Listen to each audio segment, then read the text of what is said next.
अल्लाह की कसम मैं बेकसूर हूँ, मैं साजिशों का शिकार हुआ हूँ और मुझे जेल के अंदर बंद कर दिया गया है। हमारे मोहतरम मौलाना जर्जीस भी उसी के शिकार हुए। आप उन साजिशों को नहीं जानते, लेकिन हाँ बहुत जल्द वो आपके दरमियान आएंगे और पूरी बात वो आपको सुनाएंगे। किन मौलवियों का हाथ उसके ऊपर रहा और किन मौलवियों ने उसको वहां तक पहुंचाने की कोशिश की है। अभी मैं बनारस पहुंचा था कुछ हफ्ता पहले, 2-3 हफ्ता पहले, पिछले हफ्ता, और उसी दौरान मुझे बनारस के सेंट्रल जेल के अंदर जाने के अंदर इत्तेफाक हुआ, जहाँ पे एक मुद्दत और कई सालों से आपके दरमियान एक चहेते मुकर्रिर आया करते थे, साजिशों के शिकार हुए। मैं बाकायदा मिला मौलाना जर्जीस हफीज़हुल्लाह से, मुलाकात मेरी हुई उनसे, उन्होंने पूरी दास्तान मुझे सुनाई, बताया, और कई कैदियों से मेरी मुलाकात हुई। वल्लाह बता रहा हूँ, हिंदुस्तान के हालात बहुत अच्छे नहीं हैं, बहुत अच्छे नहीं हैं। और आप समझते हैं आज के दौर के अंदर ये उलमा, अल उलमा वरसतुल अंबिया हैं, नबियों के वारिस हैं। 20 साल पहले अहले हदीस उतना कोई जानता नहीं था। हम उस वक्त जामिया सल्फिया में भी नहीं पढ़ते थे। 1999-2000 की बात है, जब हम जामिया सल्फिया बनारस में पढ़ा करते थे। मौलाना जर्जीस हमारे इधर भी और इधर भी आया करते थे। उस वक्त धीरे धीरे लोगों ने अहले हदीस, हनफी, बरेली, देवबंदी इसको जानने की कोशिश की, बताया उसने। लेकिन मेरे भाइयों, बहुत से मौलवी को बड़ी खुशी हुई, बहुत से लोगों को। आज सबसे बड़ी बात यह है कि एक मौलवी मौलवी से चलता है, एक मदरसा वाला दूसरे मदरसा से जल रहा है, एक खानदान दूसरे खानदान से जल रहा है। गौर कीजिए आप, हम और आप कैसे मुसलमान हैं। मेरे भाइयों, जब मैं उस जेल के अंदर पहुंचा तो मैंने ऐसे मासूम लोगों को भी देखा, ऐसे मासूम भाइयों से मेरी मुलाकात हुई। मेरे भाइयों, उसने कहा कि मौलाना आपकी तकरीरें मैं भी सुना करता था, अल्लाह की कसम मैं बेकसूर हूँ, मैं साजिशों का शिकार हुआ हूँ और मुझे जेल के अंदर बंद कर दिया गया है। मेरे 6 भाइयों को भी जेल के अंदर बंद कर दिया गया। मेरे घर के अंदर बहनें, जवान बहनें, मेरी माँ है, मेरा बाप बुढ़ा अकेला घर के अंदर है। वो मेरी घर की इज्जत की रक्षा कैसे करेगा। मौलाना, अगर आप जलसे में जाओ तो मेरे लिए और इन बेकसूर वालों के लिए और इन मासूम के लिए दुआ जरूर करना। मेरे प्यारे साथियों, उन्हीं मासूमों में से एक हमारे मोहतरम मौलाना जर्जीस भी उसी के शिकार हुए। आप उन साजिशों को नहीं जानते और मैं तकरीर के जरिए से उस सारी बातों को बयान नहीं कर सकता, क्योंकि ये अंदरूनी बात है, मैं आपको बता नहीं सकता। लेकिन हाँ, बहुत जल्द वो आपके दरमियान आएंगे और पूरी बात वो आपको सुनाएंगे। किन मौलवियों का हाथ उसके ऊपर रहा और किन मौलवियों ने उसको वहां तक पहुंचाने की कोशिश की है। मेरे भाइयों, आज उसकी बारी आई, कल हमारी भी बारी आ सकती है, कल कोई और मौलवी भी जेल के अंदर जा सकता है। इस कौम का रहबर और रहनुमा ये उलमा है, इनकी हिफाजत करना और इनकी हिफाजत करना मस्जिद और मदरसों की, उलमा की, ये हमारी जिम्मेदारी है। अल्लाह की कसम, अगर मदरसे खत्म हो जाए, अगर उलमा खत्म हो जाए, उसी दिन अल्लाह कहेगा, सूर फूंकने वाले फरिश्ते से कहेगा, आई इसराफील अब सूर फूंक दे। दुनिया को बाकी रखने का कोई मकसद ही नहीं है, क्योंकि दुनिया में मदरसा नहीं है, दुनिया में उलमा नहीं है, अल्लाह का नाम लेने वाला कोई नहीं है। अब इस दुनिया को बाकी रखने की जरूरत नहीं है। मेरे प्यारे साथियों, मदरसों को जिंदा करो, मदरसों में अपने बच्चों को तालीम दो, अपनी बच्चियों को तालीम दिलाओ, उसको बताओ इस्लाम क्या है, उसको सिखाओ इस्लाम क्या है। बैठने का तरीका मालूम नहीं, चलने का तरीका मालूम नहीं, खाने का तरीका मालूम नहीं, उठने का तरीका मालूम नहीं, जलसों के आदाब के होते ये तरीका हमें मालूम नहीं है। सिर्फ हम और आप कहते कि हम मुसलमान हैं। मेरे प्यारे साथियों, अगर मुसलमान बनना है तो सहाबा की तरह बनो, जिन सहाबा कराम को अल्लाह ताला ने ये बताया और ये सनद दे दी, अगर तुम्हें मोमिन बनना है तो सहाबा की तरह बनो, उस सहाबा की तरह। फ़इन आमनू बिमिस्लि मा आमनतुम बिही फ़क़द इहतदौ, अगर ईमान लाना तो सहाबा की तरह बनो, तुम मोमिन बन जाओगे, मोमिन बन जाओगे, उसकी तरह बनो। इन चैनलों ने, कई चैनल वाले हैं, और मैं सबसे गुजारिश करूंगा, मेरे साथ आप किसी पॉलिटिकल, किसी भी नेता की तस्वीर बिल्कुल न लगाएं, हरगिज़ नहीं। और कोई भी चैनल ऐसा करेगा उसके ऊपर FIR मैं खुद दर्ज कराऊंगा। याद रखिए आप, कई लड़कियों की तस्वीर, जो नंगी नंगी तस्वीर है, उसकी तस्वीर मेरे बगल में लगा दिया। कभी किसी ने कैटरीना की, किसी ने करीना की, किसी ने किसकी तस्वीरें लगा दी। अब बताइए, मेरे बगल में उसको लगा दिया गया है, हम देख करके खुद ताज्जुब करते। मेरे भाइयों, आप दावत का काम कर रहे, बहुत अच्छी बात है, कहीं ये दावत ही आपको जहन्नम में न पहुंचा दे, ये बहुत अच्छी बात है। यूट्यूब चैनल चलाना मैं नहीं कहता हूँ गलत है, बिल्कुल सही है, आप चलाएं, लेकिन आप कम से कम कुछ चीज़ों का ख्याल करें कि हम एक मुसलमान हैं। जब हम किसी लड़की की तस्वीर उसके अंदर ऐड कर रहे हैं, किसी मुसलमान की नज़र उसके ऊपर जाएगी, किसी मौलाना के साथ उसकी तस्वीर उसके साथ जाएगी, आवाम के अंदर उसका क्या रुझान बनेगा, आवाम क्या समझेगी। मेरे प्यारे साथियों, तो आप टाइटल इस अंदाज से बनाएं जिस तरीके से तकरीरें हुआ करती है, अब सिंपल से तकरीर, सिंपल से टाइटल बनाएं। जैसे मेरी तकरीर हो रही इताअत रसूल, तो आप इताअत रसूल डालिए, आप मोहब्बत रसूल डालिए, आप इत्तिबा रसूल डालिए, रसूल का तरीका किस तरीके से अपनाया जाए, आप इस तरीके से टाइटल डाल सकते हैं। लेकिन मेरे भाइयों, ऐसा करेंगे नहीं। अब बताया, किसी ने लिखा है यूट्यूब चैनल वाले ने, मौलाना जर्जीस की पहली रात कैसी गुजरी, किसने देखा है बताइए तो, किसी ने देखा है? और चैनल वाले को पता चल गया मौलाना जर्जीस ने लड़की के साथ रेप कैसे किया, बताइए।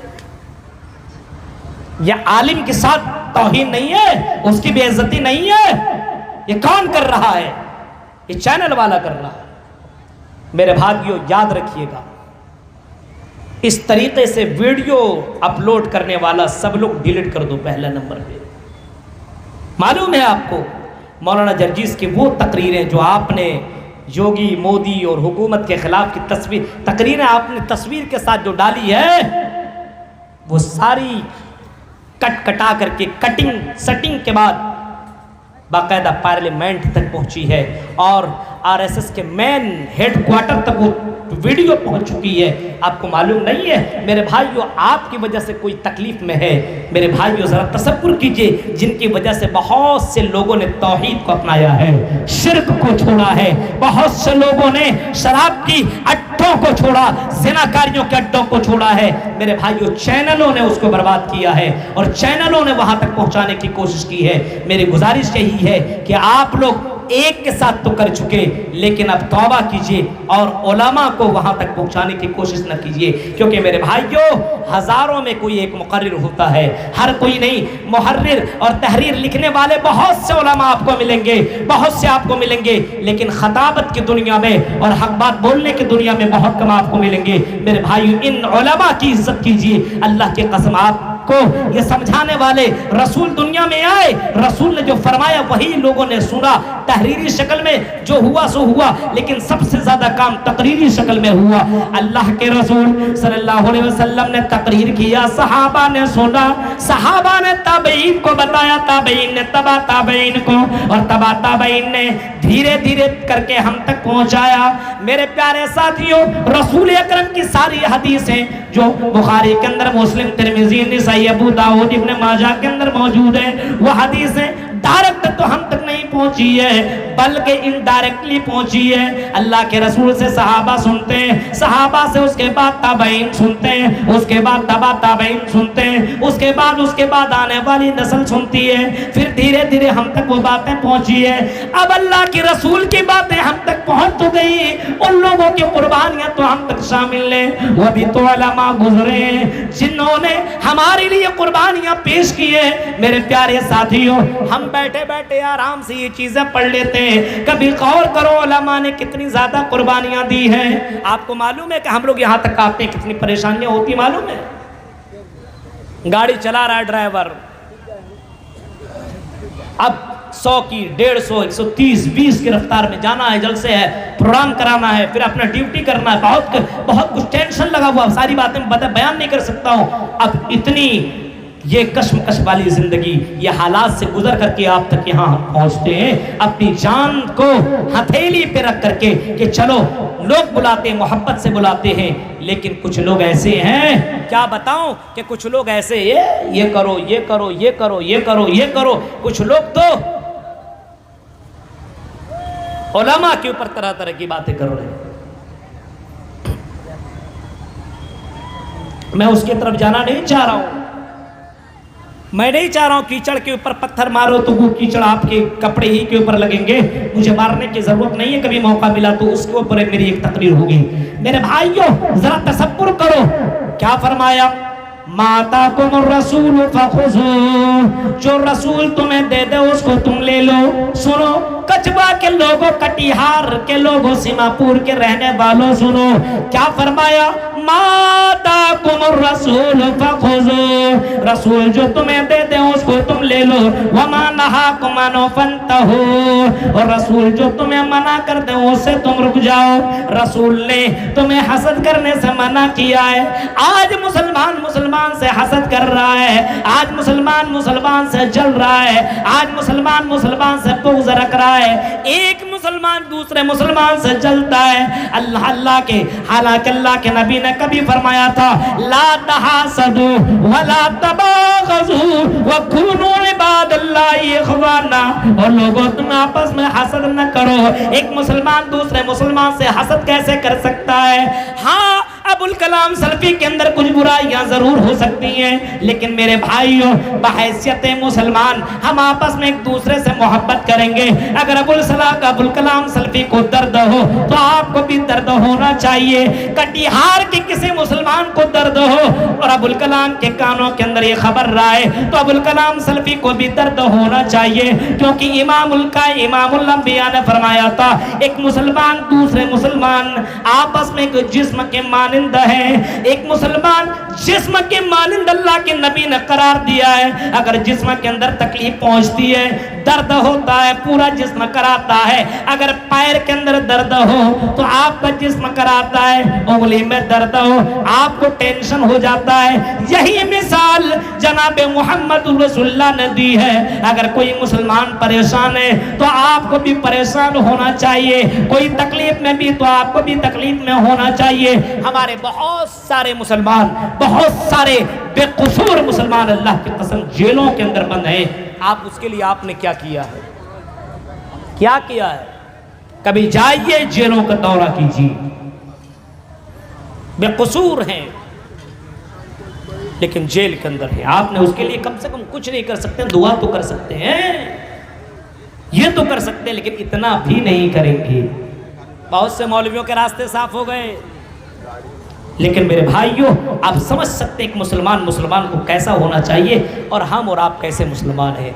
जरा एक सहाबी को देखिए, अल्लाह के नबी सल्लल्लाहु अलैहि वसल्लम मस्जिद के अंदर दर्स दे रहे हैं, नबी अकरम मस्जिद में दर्स दे रहे हैं और उसी दरमियान एक सहाबी तशरीफ खरामा ला रहे हैं। अपने बाएं हाथ के अंदर जूता है और वजू के पानी उसके जिस्म से उसके हाथ से टपक रहे हैं। अल्लाह के रसूल सल्लल्लाहु अलैहि वसल्लम ने उसके आने से पहले आपने फरमाया था, लोगों अभी तुम्हारे दरमियान एक ऐसा आदमी आने वाला जो कि जन्नती है, जन्नती है, अभी तुम्हारे दरमियान आने वाला है। अल्लाह के रसूल ने ये फरमाया ही था कि वही अंसारी साहबा खरामा तशरीफ ला रहे हैं। लोगों ने देखा और लोगों ने देखने के बाद फिर खामोश हो गए।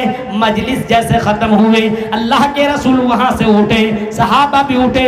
अब उसी सहाबी के पीछे हज़रत अब्दुल्लाह इब्न उमर लग जाते हैं और उसके पीछे लग जाते हैं, धीरे धीरे उसके पीछे चलना शुरू कर देते हैं और जाकर के सलाम करते हैं और कहते हैं, आई अंसारी सहाबी, मैं आपके साथ 2-4 दिन तक रहना चाहता हूँ मेहमान बन करके, क्या आप मुझे अपना मेहमान बनाना पसंद करोगे?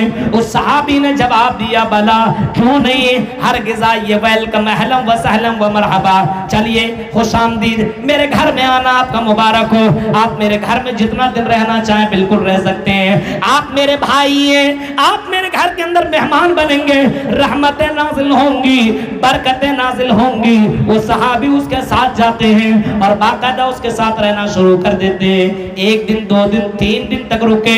3 दिन के बाद सुबह हुई तो वो जाना शुरू कर दिए। साहबे पूछते क्या बात है, अभी आप बोले तो 2-4 दिन तक रुकेंगे, 2-3 दिन में जा रहे हैं, अरे 2-4 दिन तक और रुक जाइए। कहा कि अब नहीं रुक सकता हूँ। कहा क्यों, क्या मसला है? कहा कि मैंने अल्लाह के रसूल सल्लल्लाहु अलैहि वसल्लम से सुना था तुम जन्नती हो। हाँ, लेकिन जन्नती हो मैं देखने आया था, जन्नती हो तो अमल क्या करते हो, मैं भी वो अमल करूं। देखिए सहाबियों को देखिए, मैं ये देखने के लिए आया था कि कौन सा वो अमल करते हो जिसकी वजह से तुम जन्नती हो, मैं भी वो अमल करूं ताकि मैं भी जन्नत में जाऊं। सहाबी कहते हैं तुमने क्या देखा? जवाब में कहते हैं हमने देखा तुम नमाज पढ़ते हो, मैं भी नमाज पढ़ता हूँ, तुम रात में उठ करके तहज्जुद की नमाज पढ़ते हो, मैं भी पढ़ता हूँ, हाँ तुम कुरान की तिलावत करते हो, मैं भी करता हूँ, लेकिन मुझे समझ में बात नहीं आई कि तुम्हें जन्नत अल्लाह के रसूल ने करार दिया। हाँ, अल्लाह के रसूल की बात बिल्कुल सच है, मैं शक नहीं कर रहा हूँ, बिल्कुल यकीन अल्लाह के रसूल ने फरमाया तो बिल्कुल सही फरमाया है। मुझे लगता है कोई तुम ऐसा काम करते हो जिसको हमने देखा नहीं है, अगर मुझे बता दो कौन सा वो अमल करते हो, शायद कि मैं भी वो अमल करने लगूं और मैं भी जन्नत में चला जाऊं। मेरे भाइयों, वो सहाबी जवाब देते हैं अगर अल्लाह के रसूल ने मेरे लिए ये बात कही है तो सुनो, ओ लोगो, ओ मेरे भाई सुनो, मैं किसी मुसलमान से हसद नहीं करता हूँ, मैं किसी मुसलमान से जलता नहीं हूँ, किसी से नफरत नहीं करता हूँ, किसी से बुग़्ज़ नहीं रखता हूँ। वो सहाबी कहते बस करो, यही वो अमल है जिसकी वजह से अल्लाह की कसम आपको अल्लाह के रसूल ने जन्नती करार दिया है। सहाबा आपस में एक दूसरे से इतनी मोहब्बत किया करते थे कि दूसरे के बारे में हसद करना भी गवारा नहीं करते थे। आज एक मौलवी से चल रहा है मेरे भाइयों, अजीब हाल है, घर को आग लग गई घर ही की चिराग से। गौर कीजिए मेरे भाइयों, तसव्वुर कीजिए, आज हालात देख रहे हैं। माता कुमर रसूल फखुजू, रसूल जो तुम्हें दे दे उसको तुम ले लो, वमा नहा को मानो फंतहू, और रसूल जो तुम्हें मना कर दे, जिससे मना कर दे उससे रुक जाओ।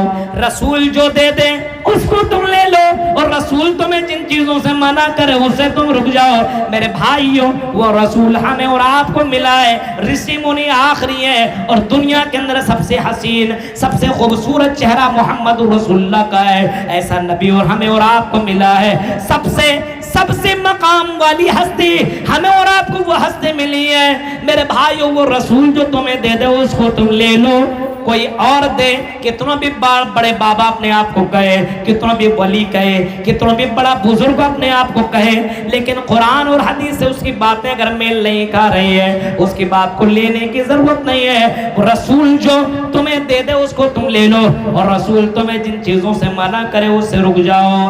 अब इसी के ऊपर मेरी तकरीर है। अब हम और आप देखिए अपनी जिंदगी में रसूल जो दे रहे वो ले रहे, रसूल ने जो दिया है हमने लिया है। रसूल ने 2 चीजें दी है, क्या? कुरान और हदीस। हमारी जिंदगी देखिए कुरान और हदीस के मुताबिक है कि कुरान और हदीस से हट करके तरक्तु फीकुम शैयैन, तरक्तु फीकुम शैयैन, मैं तुम्हारे दरमियान 2 चीजें छोड़ करके मैं जा रहा हूं, अब मैं नहीं रहूंगा। बहुत जल्द मैं अल्लाह से मुलाकात करने वाला हूँ, मेरी भी जिंदगी खत्म होने वाली है। वो लोगों सुनो, तरक्तु फीकुम अमरैन, मैं तुम्हारे दरमियान दो चीजें छोड़ करके जा रहा हूँ, किताबुल्लाह व सुन्नती, अल्लाह की किताब कुरान व सुन्नती, मेरी हदीस, मेरी सुन्नत, मेरा तरीका मैं तुम्हें छोड़ रहा हूँ। इन दोनों चीजों को पकड़े रहना। आज मुसलमानों अपने आप का जायजा लो, अपने घरों का जायजा लो, अपने समाज का जायजा लो, अपने घरानों का जायजा लो, अपने इलाके का जायजा लो। क्या आपका उठना बैठना, खाना पीना, शादी ब्याह और सोना उठना, मामलात और इसी तरीके से लेन देन कारोबार के अल्लाह के रसूल के तरीके पे हो रहे हैं? क्या तुम्हारा तरीका, नमाज का तरीका के अल्लाह के रसूल के मुताबिक हो रहा है?